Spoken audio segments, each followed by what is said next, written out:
Um, so, hello. Thank you to Emily for being our camera person today, and Courtney in front of the camera for a change. Believe it or not, this is her. This is normally it's filmed. But you'll hear her shouting out directions to Emily because she has to keep a firm hand on that. Emily, you don't need directions. I trust you. No, not that. Just don't zoom in on me. The other way. So we have had a couple of days to come down from our amazing trip to DC and want to do a little debrief on DC. Sorry, can't help it. And I'm back from vacation. And if any of you are curious, because I know I'm a little tan, I never got sunburned. I wore 50 plus sunscreen every day, and stayed out of the sun during the worst part of the day because I knew she'd yell at me. Okay. So true. That's a smart move. So anyway, but we did want to talk about our trip, and because we were so giddy, I think, after it was over, and really had to have some time to process it. It was maybe Courtney, you can maybe just tell a little bit about how it happened. Yeah, that's the question everybody's been asking is, oh my gosh, how did they find you? You find them? How did this happen? ABC News, when they were working up this special, they had done some research and they came across Planet Cancer in their research because they knew it was important to represent the perspective of young adults who had undergone catastrophic illness as they were having this discussion about healthcare and who should be represented and why and how that should be accomplished. They really wanted to get the perspective of young adults in there, and especially young adults who had faced health issues. So they contacted us and asked us to submit the names of people who they might then consider to be in the audience. We were incredibly excited to find out that they had picked all 4 of the names we had submitted to them along the way.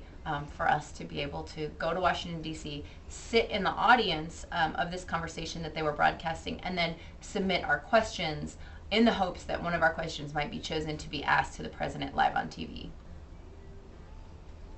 Yes. The thrill of getting to ask a question was just was certainly in all of us as we were sitting there, and as the prep leading into the taping was happening, we were all kind of pretty electric about it all. And as it played out, it so happens that we didn't get to ask questions. However, like Courtney just said, the conversation and us getting to be the presence of it all as representatives of any of you listening was a wonderful thing, and it was the kind of thing that offered a sense of hope and peace, and looking forward to how it is these matters affect us, and how it is that we're in a part of our lives as young adults that these issues are ever present. I mean, they're part of the deal, and it was good to kind of see the beginnings of where things are likely to end up, and I personally felt great about it. I had a good feeling walking away. A good sense of hope is definitely now with me, more so than how I feel about things currently. I think, and that was Ruben Garza, for those of you who don't know, Ruben, one of our favorite young adults here in Austin.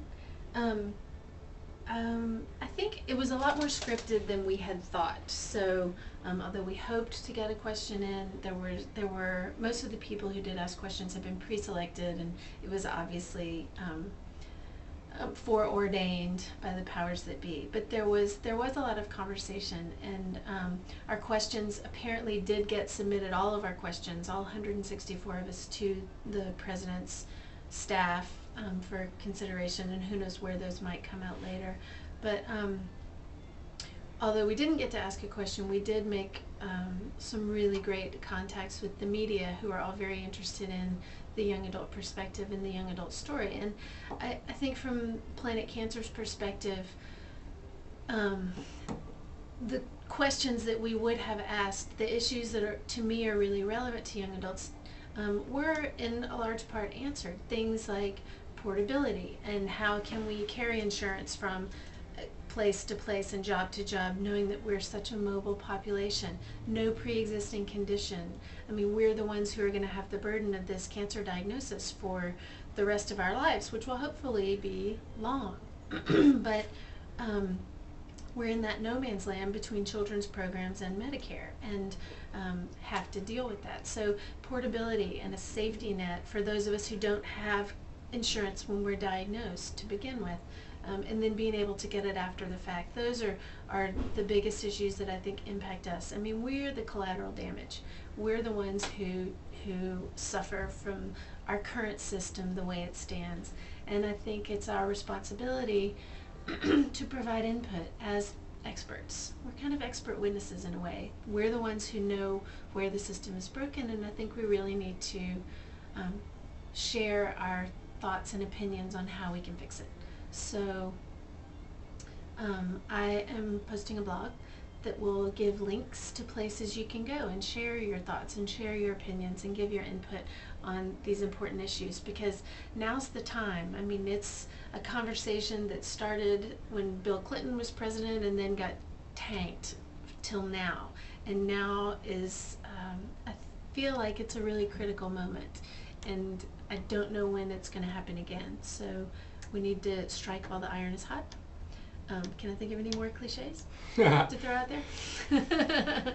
So this is not our usual funny video, but this is a really important subject, and it's a really important initiative and moment. So we felt that we should say our piece and make sure that you guys knew where we were and why we were there and why it was important for us to be there, and that it wasn't sort of the end of the road, that we will keep on pushing this issue. And it wasn't just our 2 seconds of fame with the audience shot. So what does that mean? I have 13 seconds left? Yeah. Okay, 13 seconds left.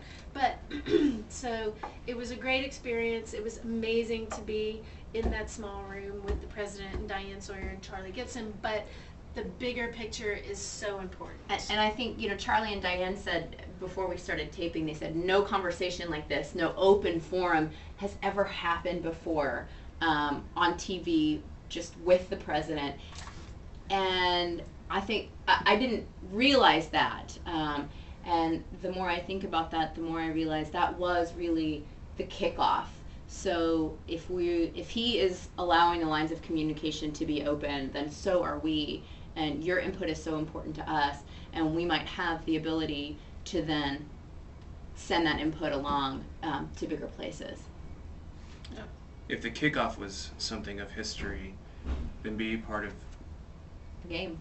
Yes, and it too will be history. How all this plays out will be historical.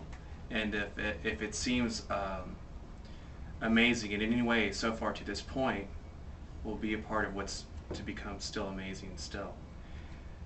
We invite you to it. We need you to help push.